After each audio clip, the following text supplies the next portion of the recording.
Tapie, ou la vie romanesque de Bernard Tapie racontée en seulement 7 épisodes. De son milieu ouvrier, à ses débuts en politique en passant par la présidence du club de foot L'Homme, Laurent Lafitte incarne l'homme d'affaires pour Netflix.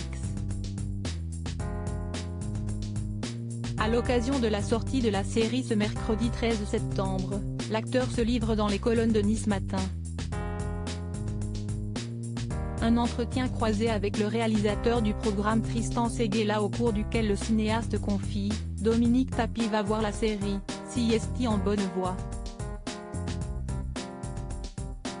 Bernard Tapie étant un personnage public, il estime qu'on a le droit de raconter sa vie, mais on n'a pas le droit d'être diffamatoire et de porter atteinte à sa vie privée. Ainsi, la série Tapie n'est pas un biopic choc, notre point de vue n'est pas moral sur sa vie. De son côté, l'acteur principal indique « On est sûr de nos intentions, elles sont bonnes, authentiques, cinématographiques ».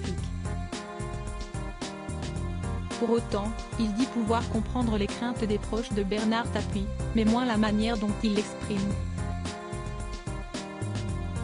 Je trouve ça intéressant d'en parler avec eux une fois qu'ils l'ont vu. Des propos faisant écho à la réaction de Laurent Tapie sur la série. Supérieur à Bernard Tapie, qui sont les membres de sa famille? Laurent Tapie mitigé sur la série Tapie. Je suis mitigé. Je pense qu'il y avait mieux à faire, a-t-il expliqué à Apolline de Malherbe au micro de RMC ce mardi 12 septembre. Pour le frère de Sophie, Tapie estime que la série n'est pas méchante. Je ne m'attendais pas à autre chose, c'est quand même le fils Seguela qui l'a faite. C'est un ami de la famille depuis des années, donc je m'attendais bien sûr à ce que ce ne soit pas méchant. En mêlant fiction et réalité, Tristan Seguela n'a pas réussi à convaincre le fils de l'homme d'affaires décédé le 3 octobre 2021. Le parti pris d'avoir fait une fiction, je ne le comprends pas. La vie de mon père était tellement riche que, le réalisateur, aurait pu faire 7 épisodes de ce réel, et ça aurait été tout aussi spectaculaire, si ce n'est plus, a-t-il détaillé.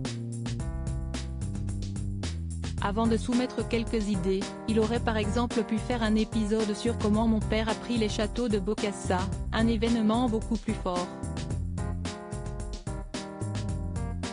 Donc ce choix d'avoir mixé de la pure fiction avec du réel, je le regrette un peu.